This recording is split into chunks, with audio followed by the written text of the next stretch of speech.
I was trying to summon a xenomorph. I don't think I got the skills for that yet. I'm still learning the right pattern. I liked it. Overall, I did like it.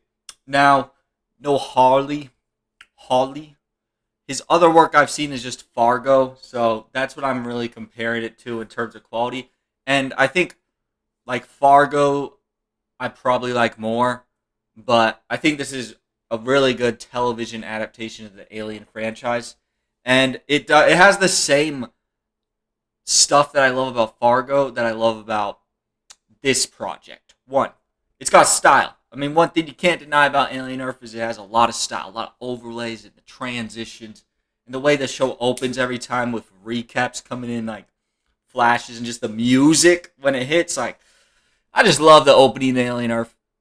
Um, and then another thing, Fargo, I've always loved for incredible characters, and Alien Earth, I think, has a ton of great characters. Kirsch, Morrow, great villains. Boy Cavalier also. I think those three are like the villains, and they're hitting those.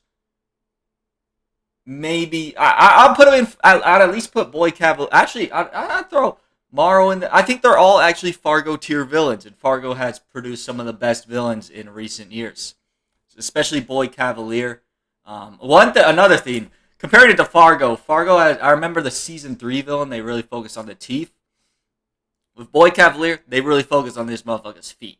I mean, the toes are out with Boy Cavalier. And sometimes they are flash on your face. He's just a weird dude, which is the same thing with Fargo. Like, he'll, in a business meeting, he'll crawl on the table like, I know what y'all do. Like, I want 50 trillion. Like, Boy Cavalier is just a great villain. And even though the finale I'm a little more mixed on, and then even some of like this, the whole setting of aliens on Earth, and especially where they're going with season 2 with like Dominion, almost like a Daenerys Targaryen, like Wendy Mercy, whatever you want to call her. She was speaking how Daenerys be speaking in like season 3. So I don't know how crazy these are gonna get, but I really just like the first Alien for the. They don't know what the fuck's going on. They're going on an unknown planet, and that part a little.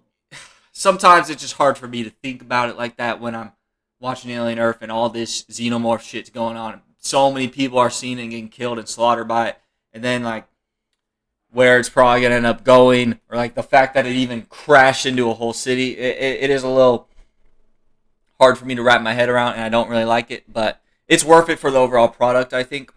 As for the finale, I don't really like how they like they're all caged, then they all break out, and then we can start. I kind of would have preferred if episode 7 just didn't end in a way to imprison everyone, and then have them all break out within 20 minutes.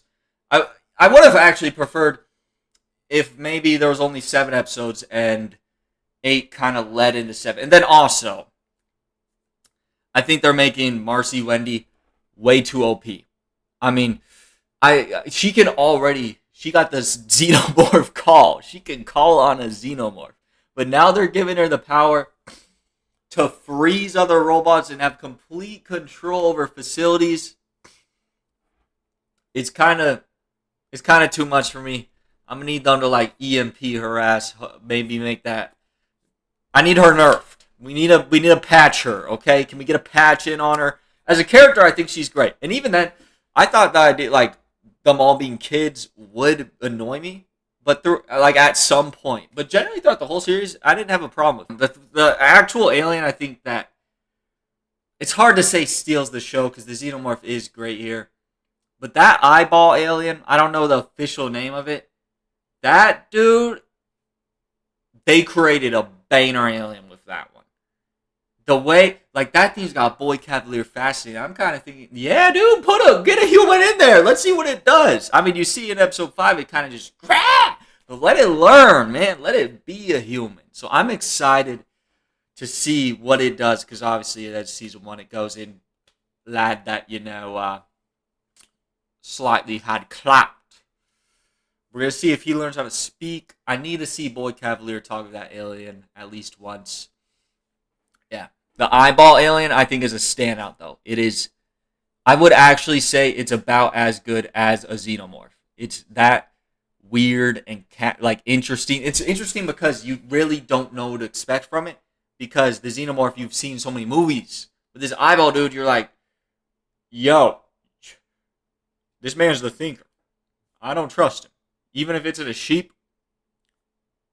I mean, the pie scene might be one of the best scenes of the entire series. Sometimes I think they give the alien too much, like, full shots. I like not seeing it a ton, playing up to the horror, but also we have our, like, this isn't a new creature. We all know what an alien looks like.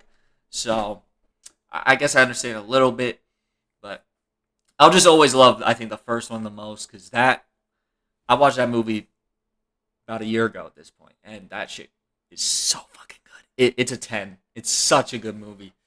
But Alien, I'm happy about Alien. I think this show can produce some of the best Alien characters if it keeps going like this. Yeah, that's it for Alien Earth. I think a great show, and not just because it's Alien IP. I think it's really great because the characters. Because Amaro, Kirsch, Wendy / Marcy, Boy Cavalier, I'd say are the 4 standouts for me in this season. But even then, I'd literally put, I think the eyeball monster should be in that conversation as literally a 5th. Because it doesn't do much. But it, as the sheep and it monitoring them, that eyeball, I will never forget it in this season. And I really can't wait to see what they do in season 2 with it. Knowing Fargo took about like 2 years every season, probably going to be a while before season 2. Just how it goes now. But I'll be there day 1 in it. Alright. Goodbye.